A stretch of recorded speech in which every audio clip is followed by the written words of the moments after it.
जलवायु परिवर्तन विश्व के लिए एक बड़ी समस्या है। दिन ब दिन तापमान में वृद्धि होती जा रही है। भारत में जलवायु परिवर्तन की समस्या के चलते कई काम किए जा रहे हैं जिससे प्रकृति का संतुलन बना रहे।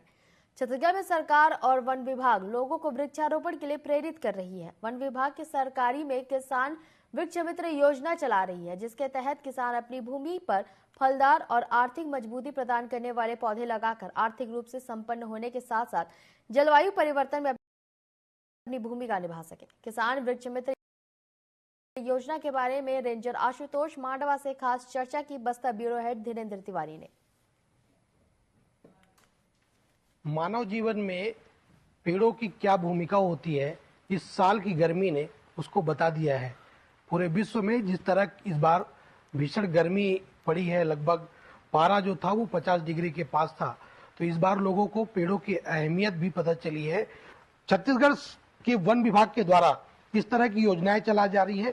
छत्तीसगढ़ में वन सुरक्षा संपदा योजना के तहत लोगों की निजी भूमि पे पेड़ पौधे लगाए जा रहे हैं, फलदार पौधे लगाए जा रहे हैं। अपनी आर्थिक लाभ को भी सुनिश्चित कर पाएंगे, ऐसी इस तरह की योजनाएं हैं। मैं भी दंतेवाड़ा जिले में मौजूद हूँ। दंतेवाड़ा जिले का ये बचेली वन क्षेत्र है। यहाँ पे हमारे साथ यहाँ के वन परिक्षेत्र अधिकारी है।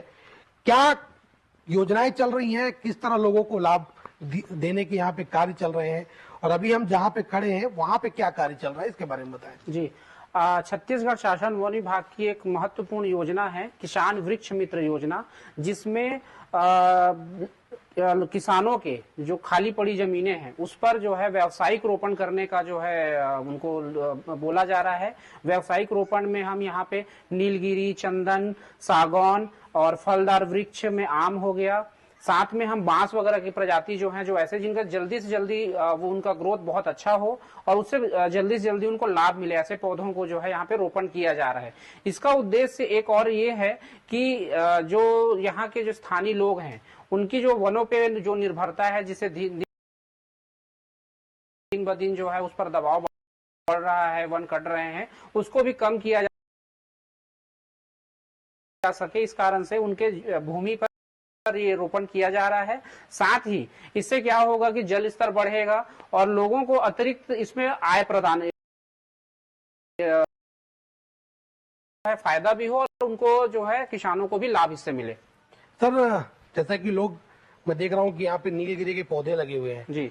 लोगों की भ्रांतियां हैं कि इसमें जल स्तर जो है काफी डाउन हो जाता है जी। काफी पानी सोखता है ये जी। तो उसको लेके जो भ्रांतियां हैं उसको लेके आप बताइए। इस पर मैं बताना चाहूंगा, जैसे कि सभी को पता है कि कोई वृक्ष है वो भी जमीन से पानी लेता है, उसी प्रकार से नीलगिरी भी पानी लेता है।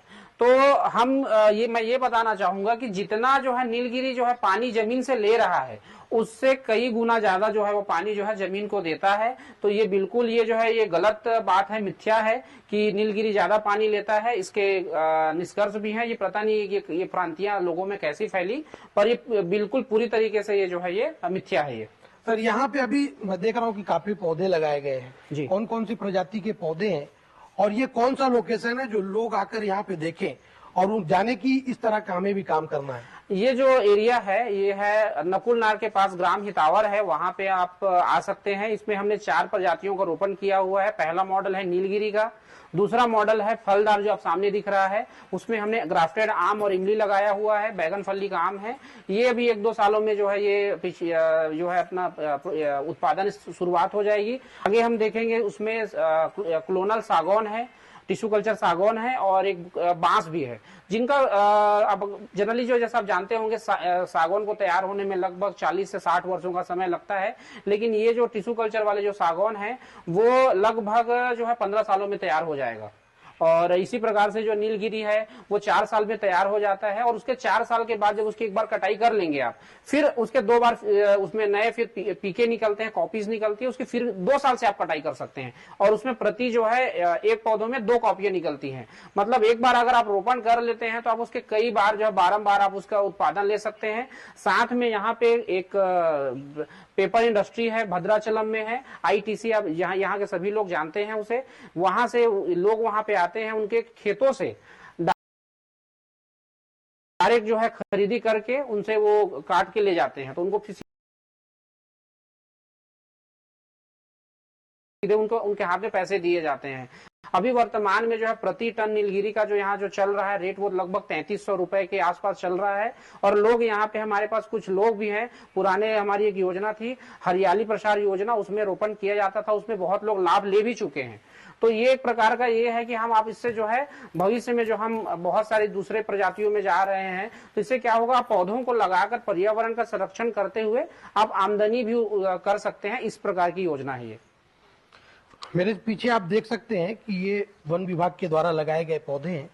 ये आम के कुछ पौधे हैं, पीछे तरफ इमली के कुछ पौधे हैं, इधर जो क्लोन सागौन के पौधे हैं जो 15 से 16 साल में जो तैयार हो जाएंगे, काटने योग्य हो जाएंगे और पैसे योग्य हो जाएंगे। नीलगिरी के पौधे लगाए गए हैं, बांस के पौधे लगाए गए हैं। आपको ये बता दूं कि आम के आम गुठलियों के दाम की जो कहावत है वो यहाँ से चरितार्थ होते हुए प्रतीत हो रही है। दंतेवाड़ा से धीरेन तिवारी, टीवी 24।